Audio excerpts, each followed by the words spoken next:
Hi everyone, कैसे हो आप सभी लोग। आई होप आप लोग अच्छे होंगे। मैं हूं राहुल जायसवाल एंड स्वागत करता हूं आप सभी का एक बार फिर हमारे यूट्यूब चैनल JR ट्यूटोरियल्स में। फ्रेंड्स, आज अगेन आपके सामने एक मोस्ट इंपॉर्टेंट सीईटी का वीडियो लेकर आ चुका हूं दोस्तों, जिसमें आज के दिन हम लोग पढ़ने वाले हैं हमारे 10th स्टैंडर्ड के लिए जो एग्जाम होने वाला है सीईटी का, उसके अकॉर्डिंगली जो सिलेबस है उसका आज हम लेकर आ गए हैं सब्जेक्ट साइंस पार्ट 1। और आज इस सब्जेक्ट का हम आपके लिए लेकर आ गए हैं चैप्टर नंबर 7, जिसका नाम है लेंसेज। जी हां दोस्तों, lenses is one of the most important chapter and इसमें से बहुत सारे ऐसे एमसीक्यूज है जो आपके लिए बहुत ज्यादा इंपॉर्टेंट होने वाले हैं। तो आज हम इस चैप्टर का 10 मोस्ट इंपॉर्टेंट एमसीक्यूज आपको पढ़ाने वाले हैं। तो आप लोग को बस क्या करना है कि अभी आपको थोड़ी देर में 10 एमसीक्यू स्क्रीन के ऊपर नजर आएगा, उसके 4 ऑप्शंस नजर आएंगे, उसमें से जो सही जवाब है वो भी आपको एक्सप्लेन करेंगे और क्यों उसका आंसर वो है वो भी आपको बताएंगे। और साथ में जो बाकी के 3 ऑप्शंस है उसके रिलेटेड कौन से क्वेश्चंस पूछ सकते हैं या फिर वो क्या होता है उसके बारे में, सभी चीज के बारे में हम डिटेल एक्सप्लेनेशन देते हैं आप सभी को। तो आपके लिए वीडियो बहुत ज्यादा इंपॉर्टेंट है। और आपको एक और चीज बता दूं कि आप देख सकते हो बोर्ड के ऊपर हमने लिखा हुआ है डे 13, यानी कि आज हमारा 13th डे है। और इसके पहले लगातार 12 दिनों तक हमने लगातार आपके लिए 3 to 4 videos per day upload किया हुआ है सीईटी के लिए। तो अगर आप देखना चाहते हो तो प्लीज जाके प्लेलिस्ट हमारा चेक कर, आपको पता चल जाएगा कि हम कितना मेहनत से आपके लिए रेगुलर बेसिस पे वीडियोस जो है अपलोड कर रहे हैं। क्योंकि यार हम भी जाते हैं और चाहते ये है कि यार जो बच्चा सीईटी का एग्जाम देने वाला है ना 21 अगस्त के दिन, यार वो थोड़ा अच्छे से देखे जाए। क्योंकि बहुत सारे ऐसे लोग हैं जिनको तो पता भी नहीं चलता कि हम प्रिपरेशन कैसे करें। तो हम अपनी तरफ से एक्स्ट्रा एफर्ट ले रहे हैं। जो बाकी हमारा शेड्यूल है 7th 8th 9th 10th का, उसको भी साथ में लेके एंड आपके लिए अलग से वीडियोस रिकॉर्ड कर रहे हैं, ताकि यार आप लोग के लिए भी कुछ कर सके और आप लोग भी अपने लिए कुछ ना कुछ अच्छे से मार्क्स निकाल के अच्छे कॉलेज में एडमिशन ले पाओगे। ठीक है, तो बस इतना ही बोलना चाहूंगा। तो आपको बस यही करना है। अभी आपको 10 एमसीक्यू स्क्रीन के ऊपर दिखेंगे, तो अच्छे से पढ़ाई कर लो, अच्छे से कंसेप्चुअल नॉलेज क्लियर कर लो एंड साथ ही में शेयर कर देना यार उन बच्चों तक ये वीडियो को। क्योंकि यार बहुत सारे बच्चों को तो पता तक नहीं है कि कैसे प्रिपेयर किया जाता है। तो ये वीडियो उन तक शेयर कर देना जो सीईटी का एग्जाम देने वाले। ठीक है, तो अभी आपको स्क्रीन पे दिखेगा, अच्छे से देखो। सो फ्रेंड्स, हम आ चुके हैं हमारे स्क्रीन के ऊपर एंड जैसा कि आप देख सकते हो कि हम आपके लिए मोस्ट इंपॉर्टेंट 10 एमसीक्यूज जो है वो लेकर आ गए हैं। तो आपको हर एक क्वेश्चंस बताएंगे, उसके 4 ऑप्शंस बताएंगे और उसमें से कौन सा सही जवाब है वो भी आपको बताएंगे। तो ये वीडियो को एंड तक देख लेना, तभी आपको हर चीज़ क्लियर हो जाएगा और आपके सीईटी एग्जाम का अच्छे से इस चैप्टर के लिए प्रिपरेशन हो जाएगा। तो सबसे पहला क्वेश्चन आपके स्क्रीन के ऊपर नजर आ रहा है, that is a lens is a dash medium bound by 2 surface. यानी कि जो लेंस है वो क्या मीडियम है, कौन सा मीडियम है जो 2 सरफेस से बाउंड होता है। क्या वो एक गैसियस मीडियम है, क्या वो एक लिक्विड मीडियम है, क्या एक सॉलिड मीडियम है, क्या एक ट्रांसपेरेंट मीडियम है। तो आप ऑप्शंस आप देखोगे तो कभी भी एग्जाम में अगर आप ऑप्शन देख रहे हो और आपको उस पर्टिकुलर ऑप्शंस में से सही जवाब चूज करने में दिक्कत हो रही है, तो एलिमिनेशन मेथड को फॉलो करना चाहिए। एलिमिनेशन मेथड क्या होता है दोस्तों? एलिमिनेशन मेथड में हम हर ऑप्शंस को देखते हैं और एक एक करके उसको डिलीट करते जाते हैं, यानी कि हटाते जाते हैं कि कौन सा उसका सही हो सकता है। जैसे कि आप देखोगे तो लेंस जो है वो गैसियस मीडियम हो सकता है क्या? बिल्कुल नहीं हो सकता, यानी कि उसको हटा दो। लेंस जो है एक सॉलिड मीडियम लिक्विड मीडियम हो सकता है क्या? बिल्कुल नहीं हो सकता, तो उसको हटा दो। अब आप देखोगे तो आपको ये दो में कंफ्यूजन है, क्योंकि लेंस जो होता है वो सॉलिड हो सकता है और लेंस जो है ट्रांसपेरेंट भी हो सकता है। लेकिन अगर एक चीज आपको मैं बताऊं यहाँ पे कि यार आपको सवाल जो पूछेगा वो इतना सिंपल तो पूछेगा नहीं कि लेंस क्या कौन सा मीडियम है। मतलब उसका पूछने का जो तरीका होगा यहाँ पे वो सॉलिड, लिक्विड या फिर गैसियस नहीं होगा। उसका ये तरीका होगा कि लेंस एक्चुअली मीडियम जो है वो 2 सरफेस से जो बाउंड हुआ है, क्योंकि लेंस आपका कॉनकेव भी हो सकता है, कॉन्वेक्स भी हो सकता है और वो इस तरीके से कॉनकेव भी हो सकता है। ठीक है ना, तो दोनों तरीके का लेंस हो सकता है। यानी कि बेसिकली जो लेंस है वो सॉलिड तो होता है, सबको मालूम है, तो यानी कि ये आंसर नहीं आएगा। तो बेसिकली इसका आंसर क्या आ जाएगा कि लेंस जो है एक ट्रांसपेरेंट मीडियम है, यानी कि पारदर्श बोलते हैं ना, ट्रांसपेरेंट है, पारदर्शिता है उसके अंदर। हम एक जगह से दूसरी जगह उसके अंदर से झांक सकते हैं लेंस के थ्रू। ठीक है, जैसे चश्मा होता है ना हमारा, गॉगल्स वगैरह, तो हम लोग आर पार देख पाते हैं उसको। तो लेंस क्या है? एक ट्रांसपेरेंट मीडियम है। सेकंड क्वेश्चन पे जाते हैं। इस पहले का सवाल आपका जवाब मिल गया होगा, दैट इज पहला ट्रांसपेरेंट।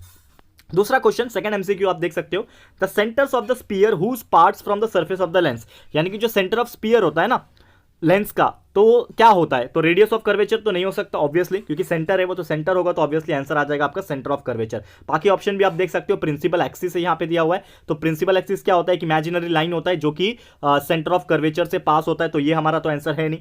ठीक है ना, ऑप्टिकल सेंटर क्या होता है आपको बताइए कि जो भी आपका पॉइंट होता है ना लेंस के अंदर प्रिंसिपल एक्सिस से जो पास होता है वो होता है आपका ऑप्टिकल सेंटर, तो यानी कि ये भी नहीं आएगा। तो एक ही ऑप्शन बच रहा है जो कि सेंटर ऑफ कर्वेचर। तो सीधा सीधा आंसर हो जाएगा इसका कि जो सेंटर ऑफ स्पीयर होता है उसको हम लोग क्या बोलते हैं? सेंटर ऑफ कर्वेचर बोलते हैं। क्लियर है, याद रहेगा। चलते हैं नेक्स्ट क्वेश्चन की तरफ। थर्ड क्वेश्चन आपको नजर आ रहा होगा स्क्रीन के ऊपर, the distance between the optical centre and the principal focus. यानी एक ऑप्टिकल सेंटर होता है, आप जानते हो दोस्तों, तो ऑप्टिकल सेंटर के बीच में अगर एक डायग्राम में बनाने की कोशिश करूं यहाँ पे, ठीक है ना, तो आपका जो भी डायग्राम होता है ये समझ लो ये आपका कॉन्केव लेंस है, और कॉन्केव लेंस में से आपको पता है कि एक ऐसा पॉइंट होता है जिसको हम लोग बोलते हैं प्रिंसिपल फोकस। ठीक है ना, और एक ऑप्टिकल सेंटर होता है। ठीक है, तो ऑप्टिकल सेंटर क्या होता है, बीच में होता है, यानी कि ये जो बीच का लाइन होता है वो क्या होता है, ऑप्टिकल सेंटर होता है। और यहाँ पे समझ लो एक जो रे ऑफ लाइट है वो इंसिडेंट हो रहा है, तो आपका ये वाला पॉइंट क्या हो जाएगा, that is focal principal focus हो जाएगा। ठीक है ना, प्रिंसिपल फोकस हो जाएगा।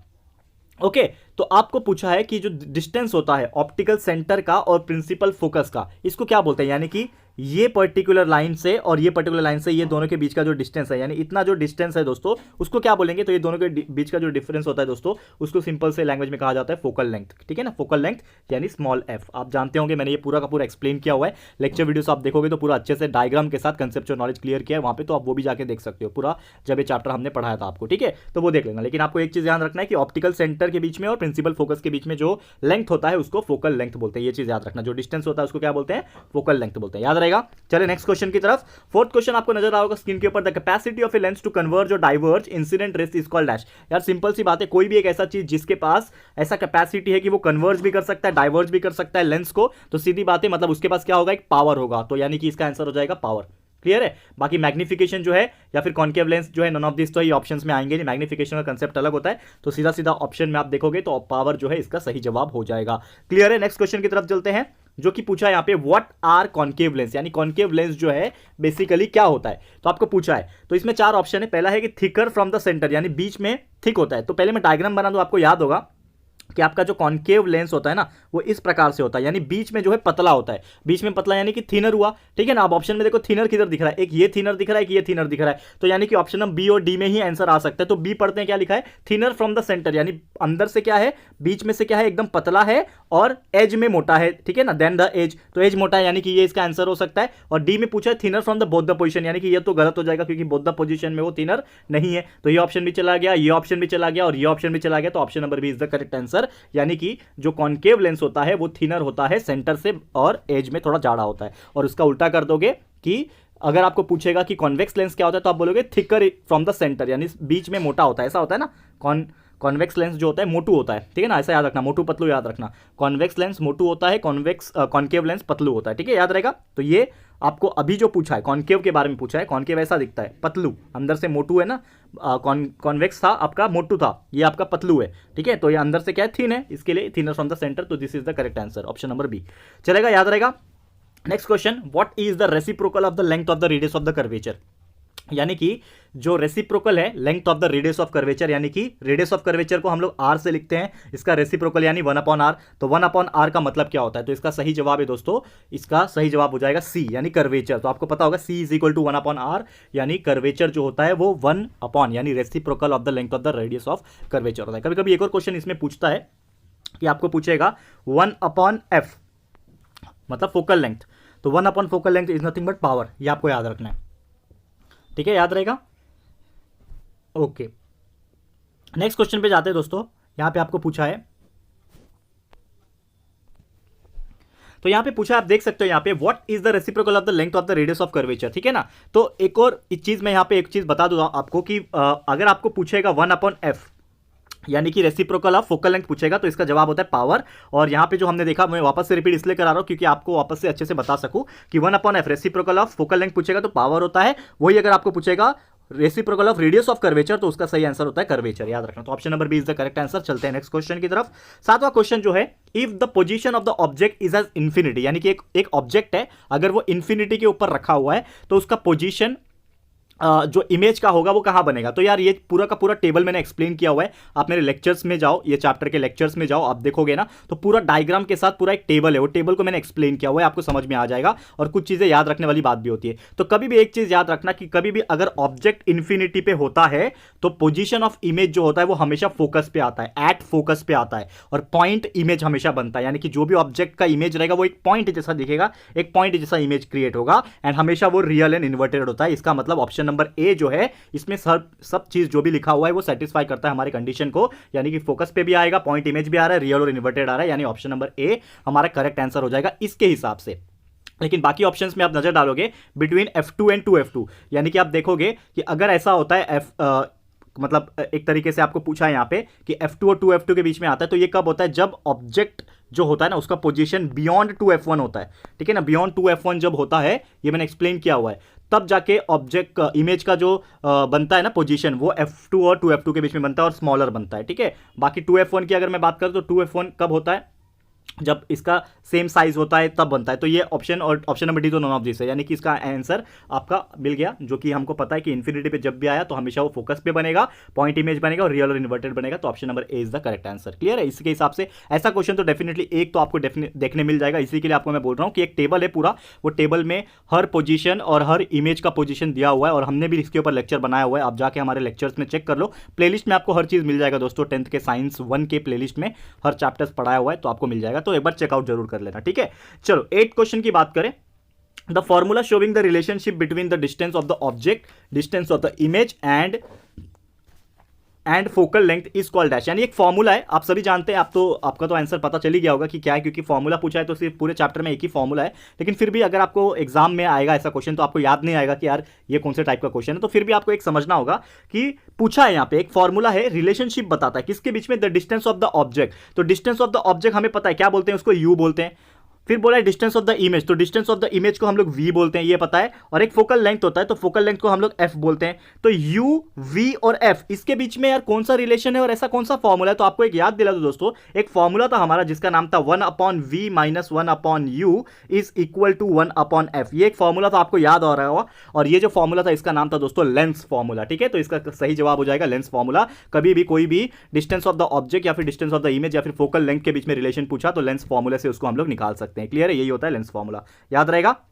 क्लियर है? बाकी मैग्निफिकेशन जो है वो अलग होता है, वो क्या होता है? Height of the image upon height of the object होता है, तो वो अलग चीज होता है, ठीक है। बाकी पावर ऑफ द लेंस जो होता है वो डाइवर्जेंस एंड कन्वर्जेंस कराने में हेल्प करता है। और प्रेस बायोपिया एक डिफेक्ट होता है जिसमें ठीक से दिखाई नहीं देता है, वो अलग चीज है, ठीक है। लेकिन ये आपको याद रखना है लेंस फॉर्मूला, ठीक है। चले नेक्स्ट क्वेश्चन की तरफ। 9th क्वेश्चन, इफ द आई, यानी अगर आंख, if the I can see near by object, यानी कि अगर हम अपनी आंखों से नजदीक के ऑब्जेक्ट देख पाते हैं, यानी नियर बाय जो ऑब्जेक्ट होता है उसको अगर हम देख पाते हैं क्लियरली, बट यहां पे बोल दिया क्लियरली हम देख पाते हैं नजदीक वाले option object, but the distance object appear indistinct, यानी कि नजदीक का ठीक से दिखाई देता है लेकिन दूर का ठीक से नहीं दिखाई देता है, तो वो कौन सा बीमारी है, कौन सा डिफेक्ट है? तो ऑप्शन है आपके सामने, हाइपरमेट्रोपिया है, मायोपिया है, प्रेस बायोपिया है, नन ऑफ दिस है। तो नन ऑफ दिस को तो हटा दो, बेसिकली ऐसा कुछ आंसर बहुत रेयरली देखने मिलता है, ठीक है ना। आप अगर इमेजिन करोगे तो जितने भी ऐसे क्वेश्चन नन ऑफ दिस पूछते हैं ना, तो बहुत ही कम चांस होता है कि उसका आंसर नन ऑफ दिस हो जाए। लेकिन फिर भी ऐसा आंख बंद करके नहीं कट करना नन ऑफ दिस को, बाकी देख लेना। लेकिन बात करें एलिमिनेशन मेथड की, तो प्रेस बायोपिया आपको पता है, प्रेस बायोपिया जो है ना,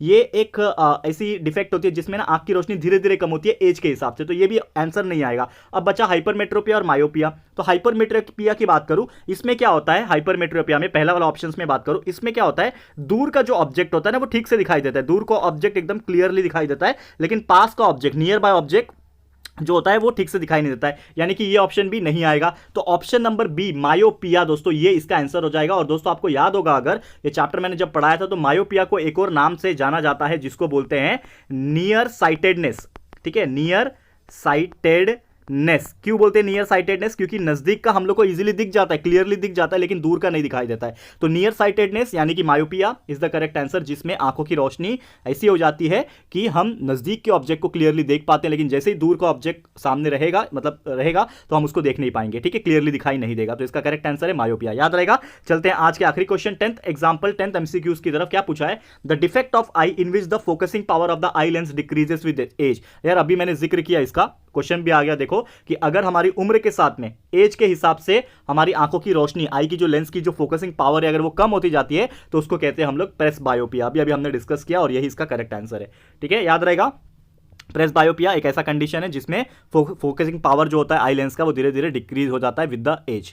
क्लियर है? समझ में आ गया? तो यही थे दोस्तों हमारे टोटल आज के 10 एमसीक्यूज जो कि हमने सिलेक्ट किए और ढूंढ के आपके लिए निकाले, सो दैट आप लोग को अगर बाई चांस इसमें से कोई क्वेश्चन पूछता है तो आप डायरेक्टली लिख पाओगे, आपको याद रहेगा। और इसके रिलेटेड भी अगर कोई क्वेश्चन पूछेगा तो आपको कंसेप्चुअल नॉलेज बहुत सारी चीज का क्लियर हो गया होगा, तो आप उसका भी आंसर कर पाओगे, ठीक है। तो बस आज के लिए इतना ही। ये वीडियो आपको कैसा लगा है दोस्तों, प्लीज हमें कॉमेंट करके बताइएगा, अपनी राय और सजेशन जरूर से दीजिएगा। वीडियो आपको पसंद आया है, अच्छा लगा है दोस्तों, तो प्लीज ये वीडियो को लाइक कीजिएगा, शेयर जरूर से कर देना, अपने सारे फ्रेंड्स एंड रिलेटिव्स को फटाफट से शेयर कर देना दोस्तों। एंड अगर आपने अभी तक इस चैनल को सब्सक्राइब नहीं किया है तो फटाफट चैनल को भी सब्सक्राइब कर देना, साथ में एक बेल आइकन होता है उसको भी प्रेस कर देना, ताकि फ्यूचर में हम कोई भी वीडियोस को अपलोड करेंगे तो आप लोग को नोटिफिकेशन मिलती रहेगी। ठीक है फ्रेंड्स, तो मिलते हैं हमारे अगले वीडियो में। ये वीडियो देखने के लिए thank you and good bye.